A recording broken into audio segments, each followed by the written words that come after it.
Skillet Ratatouille is perfect for you. You're going to need 2 cans of diced tomatoes, 2 cans of chickpeas, 1½ tablespoons olive oil, 1 tablespoon of garlic minced, salt and pepper, 1/2 of an onion, and this can be a red onion, it can be a yellow onion, and then you just peel it and chop it right up.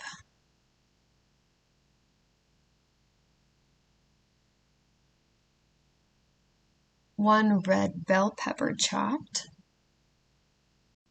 And there are a lot of ways to chop this, but I find this one a very good way to get rid of those seeds, nice and easily. 1 zucchini, cut into 1-inch pieces. And with these garden vegetables, make sure you're washing them very well before to get rid of those pesticides. And then you're going to cut a yellow squash likewise into 1-inch pieces, the same method.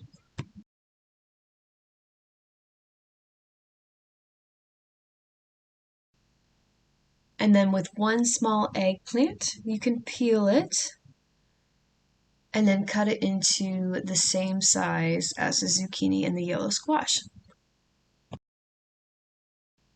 Throw in some red wine vinegar and some smoked paprika, and it'll add up to a total of $2.40 per serving. Hey guys, it's Hope Rasmussen, and now is the season for garden vegetables. Whether they're in your backyard or at the community garden or at the grocery store.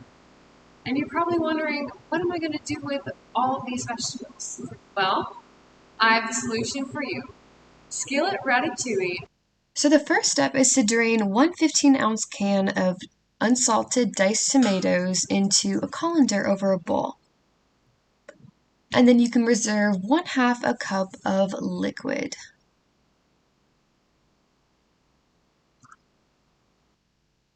Next, drain the remaining 1 15-ounce can of unsalted diced tomatoes into the same colander, but this time you can discard the liquid. Now we're going to rinse off and drain the garbanzo beans or chickpeas, the same thing. And then we're just going to mix them in with the tomatoes and the 1/2 cup of the tomato juice. On a large skillet, heat up some olive oil on medium-high heat, and then add the garlic, some salt, and then those prepared vegetables that we cut up. The onions, the peppers, the cut up zucchini, the beautiful yellow squash, and finally the star of our dish, the eggplant. So we're going to mix these up and let them saute for about 7 to 8 minutes. The nice thing about this recipe is that it's very versatile. So you don't have to use these specific ingredients.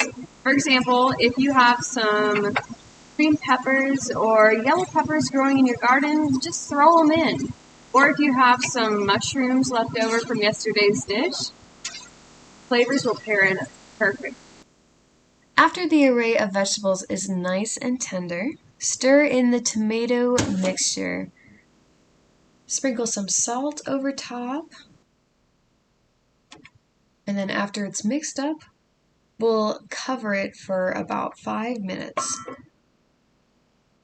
Uncover the steamy masterpiece and add some red wine vinegar,